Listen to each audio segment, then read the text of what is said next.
দাদা, আজকে যে পথ অবরোধ হচ্ছে, এই যে রাস্তা সংস্কারের দাবিতে, এই রাস্তা কতদিন খারাপ অবস্থায় আছে? আচ্ছা, এর আগে কি রাস্তা সারাইয়ের কোনো ব্যবস্থা হয়েছে? আচ্ছা, এই রাস্তায় কত মানুষ চলাচল করে?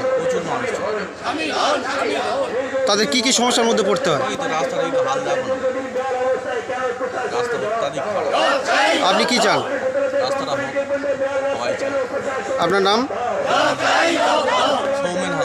বাড়ি? দলের পক্ষ থেকে রাস্তা সংস্কারের দাবিতে, বিশেষ করে 28 তলা থেকে মুখার্জি চক হয়ে কোম্পানির ঠেক এই যে রাস্তা দীর্ঘ কয়েক বছর ধরে অত্যন্ত বেহাল বিপজ্জনক অবস্থায় আছে। প্রতিদিনই প্রাণহানির আশঙ্কা করছে, টোটো উল্টে যাচ্ছে, গাড়ি উল্টে যাচ্ছে, অ্যাক্সিডেন্ট করছে। এখান থেকে প্রসূতি মায়েদের অ্যাম্বুলেন্স করে রায়দিঘি হসপিটালে যেতে হয়, ব্লক হসপিটাল। কোম্পানির থেকে সবজি মার্কেট, চাষিরা সবজি নিয়ে যেতে পারে না। এখান থেকে প্রায় 10-12টা স্কুলের ছাত্রছাত্রী রায়দিঘি কলেজ সহ এখানে ছাত্রছাত্রীদের এই রাস্তা দিয়ে যেতে হয়। প্রতিদিনই হাজার হাজার মানুষ চলাচল করে, প্রতিদিনই দুর্ঘটনা ঘটছে। এই ঘটনা আমরা মথুরাপুর 2 নম্বর ব্লক ভিডিওকে আমরা বারে বারে জানিয়েছি, উচ্চ মহলে আমরা জানিয়েছি। তাই এসইউসিআই কংগ্রেস দলের পক্ষ থেকে, আঞ্চলিক কমিটির পক্ষ থেকে, লোকাল কমিটির পক্ষ থেকে আজকের এই অবরোধের কর্মসূচি।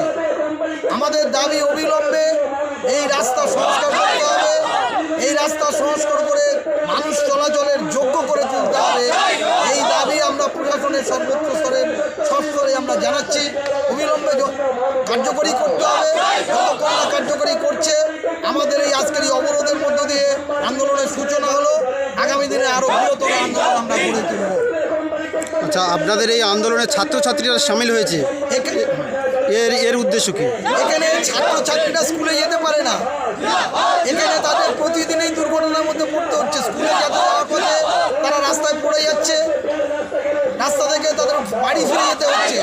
ফলে ছাত্রছাত্রী, মা বোন, রোগী, ব্যবসায়ী মানুষ, সব ধরনের মানুষ আমাদের সাথে আজকে সামিল হয়েছে। আচ্ছা, আপনার পরিচয়? বিশ্বনাথ সর্দার, এসইউসিআই কংগ্রেস দলের ডায়মন্ড হারবার সাংগঠনিক জেলা সম্পাদক মণ্ডলীর সদস্য। বলো, অবরোধ চলছে। কুলতলির মোড় না, কুলতলির মোড় হচ্ছে ওই জিপি সামনে যেও না। দাদা, তুমি কোথায় আছো? কোথায়? খানাপাড়া থেকে ঢুকে সোজা চলে এসো। হ্যাঁ, সোজা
আবেদন জানাই।